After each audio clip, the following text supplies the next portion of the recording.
एक बार फिर से हम लोग आप लोग के बीच एक अनोखी कहानी लेकर के आए हुए हैं जो खुद से रिलेटेड है। ये कहानी बिना स्किप किए आप इस कहानी को सुनिए।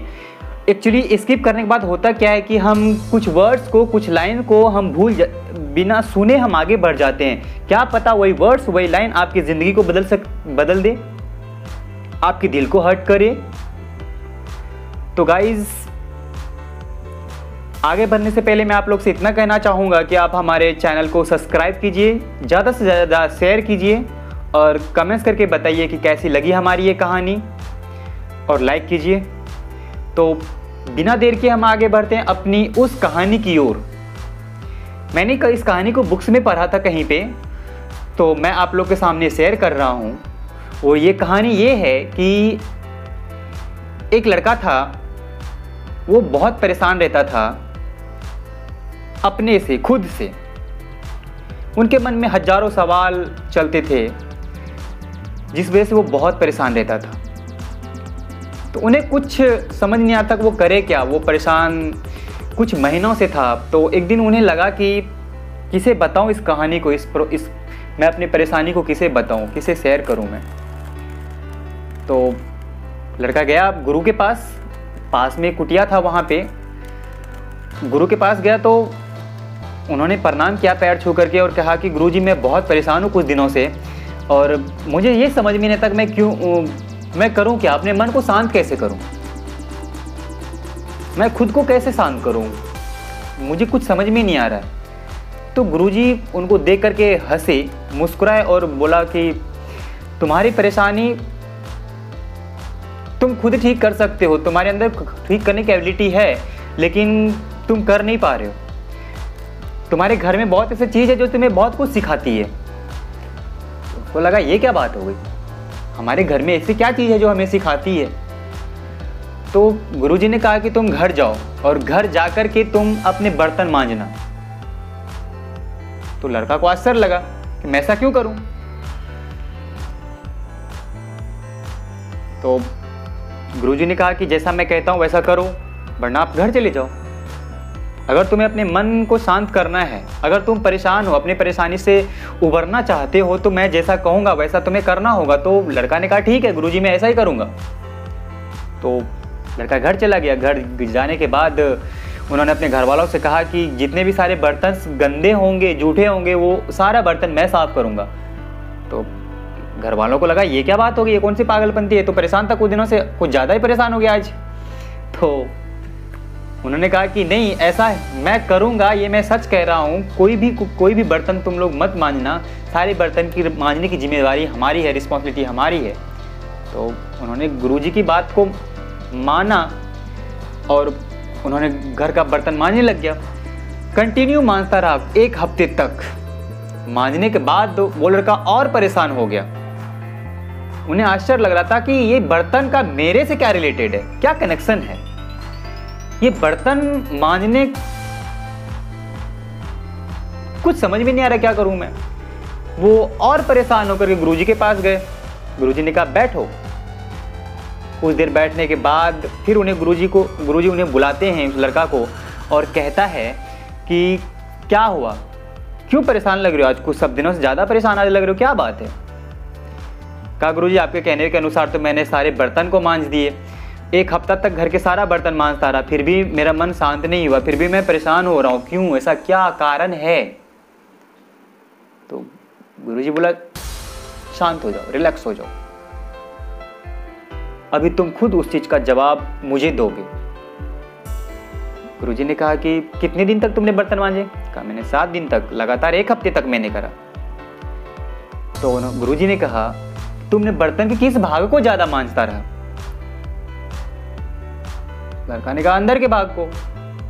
बर्तन के अंदर के भाग को हम ज्यादा मांजते हैं। आप लोग भी घर के सारे बर्तन जो होते हैं ना, उसके हम लोग जो हो, हर इंसान घर के बर्तन जो अगर मांजता है ना, जो भी घर की गृहणियाँ होती हैं, अपनी माँ बहनें होती हैं, या फिर जो लड़के बाहर होते हैं जो खुद से खाना बनाते हैं, वो बर्तन जब मांजते हैं तो वो खुद देखते हैं कि घर के जो बर्तन होता है उसके अंदर के भाग को हम ज़्यादा मांजते हैं, ज़्यादा साफ करते हैं। तो लड़का ने कहा कि अंदर के भाग को मैंने ज़्यादा साफ किया है। और बाहर के भाग को बहुत कम, ना के बराबर भी, और जैसा था वैसा। तो लड़का जब इस तरह की बातें बताए तो गुरुजी ने कहा कुछ समझ में आ रहा है? कहता नहीं। तो ठीक है, जब तुम बर्तन के अंदर के भाग को मांजते हो तो वो ज्यादा अच्छा दिखता है। तो वही है हमारा ये शरीर, हमारा ये मन, हमारे अंतरात्मा, हमारे अंदर का भाग। हम अपने अंदर के भाग को साफ नहीं करते हैं, हम अपने मन के अंदर को साफ नहीं करते हैं। हम बाहर साफ करते रहते हैं हमेशा। चेहरे को, बदन को, बॉडी को, शरीर को साफ करते रहते हैं, लेकिन हम अपने अंतरात्मा को साफ नहीं करते, हम अपने मन को साफ नहीं करते हैं, अपने अंदर को साफ नहीं करते। जिस दिन आप अपने अंदर को साफ करने लग जाओगे, अपने मन को साफ करने लग जाओगे, अपने अंतरात्मा को साफ करने लग जाओगे, बाहर से ज्यादा अंदर को साफ करने लग जाओगे, उस दिन तुम्हारा मन शांत हो जाएगा, विचलित नहीं होगा, कभी इधर उधर भटकेगा नहीं, मन परेशान नहीं होगा, तुम खुद परेशान नहीं होगे। लड़का मुस्कुराया गुरुजी की बात को सुनकर। क्या बात है गुरुजी, हमें तो समझ में नहीं आता, आपने तो हमें घर का काम में लगा दिया था, लेकिन मैं तो बहुत शांत हो गया मेरा मन आपके इस जवाब से। कहा और कोई परेशानी? कहता नहीं, अब कोई परेशानी नहीं है। तो लड़का घर चला गया। घर जाने के बाद वो बहुत खुश था। माँ बाप भी उनको देख करके आश्चर्य कर रहा है कि क्या बात है, अचानक कि इतना शांत और इतना चेंज कैसे हो गया ये।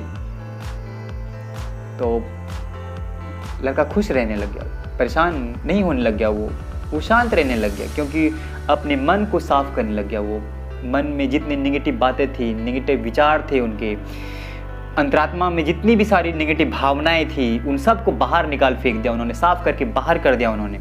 इस वजह से वो शांत रहने लग गया। हम लोग भी अगर ऐसा करें तो हम लोग भी शांत रहेंगे, हमारा मन भी शांत रहेगा, और हम शांत रहेंगे, हमारी लाइफ और भी ज़्यादा खूबसूरत हो जाएगी। तो गाइस, कैसा लगा हमारा ये कहानी? अगर हमारी कहानी अच्छी लगी हो तो इसे शेयर कीजिए ज़्यादा से ज़्यादा, ताकि औरों को भी समझ में आए, और कोई भी अपने अंतरात्मा को अब खुद से परेशान ना हो, अपने मन को साफ कर सके वो अब। और फिर ज़्यादा से ज़्यादा इस वीडियो को शेयर कीजिए, लाइक कीजिए, और हमें कमेंट्स करके बताइए कि ये कहानी से आपको क्या सीखने को मिलता है, क्या समझने को मिलता है, और 7 दिन बाद आप क्या करना चाहेंगे, कैसा मन होगा आपका, आप हमें ज़रूर कमेंट्स करके बताइए। तो गाइस, किसी ने हमें कमेंट्स करके बताया कि भैया आप जब वीडियो बनाते हो, जो भी कहानी बताते हो, आपके बैकग्राउंड में बहुत सारे बुक्स हैं, आप उस बुक है, आप प्लीज़ बुक समरी देने की कोशिश कीजिए। एक बुक उन्होंने पढ़ा था, माइंडसेट, हाँ माइंडसेट, एक बुक उन्होंने मतलब बैकग्राउंड में उन्होंने पढ़ा था। उन्होंने कहा था भैया इस बुक समरी चाहिए मुझे। तो मैं आपको बताना चाहूँगा कि अगले वीडियो से या फिर नेक्स्ट वीडियो से मैं बुक समरी देने की कोशिश कर रहा हूँ आप लोगों को, और कोशिश करूँगा कि ज़्यादा से ज़्यादा सेटिस्फाइड कर पाऊँ आप लोग को, और आपकी हर एक चाहत को पूरी कर सकूँ। और अच्छी से अच्छी कहानी भी मैं बीच में देता रहूँगा आप लोगों को, ताकि कहानी भी बहुत कुछ सिखाती है। हमारा बचपना तो कहानी सुनकर के ही बड़ा हुआ है, हम तो कहानी सुनकर के ही बड़े हुए हैं ना। हमें कहानियाँ ही हर चीज़ बताती है, हर चीज़ सिखाती है। तो हम कहानी को भी साथ लेके चलेंगे, और बुक समरी को भी हम अपने साथ लेके चलेंगे, ताकि हम ज़्यादा से ज़्यादा आप लोगों को और भी अच्छी तरह की बातें बता सकें, कहानियाँ बता सकें, आपसे हम बात कर सकें। तो गाइस, आज के लिए इतना ही। आप अपना बहुत बहुत ख्याल रखिए, क्योंकि आपकी ज़रूरत आपके परिवार को है, इस देश को है, इस समाज को है, आपके समाज को है, आपके देश को है, इस दुनिया को है। तो फिर मिलते हैं हम अगले नेक्स्ट वीडियो में, बुक समरी के साथ या कोई एक अनोखी नई कहानी के साथ। तो thank you, best of luck.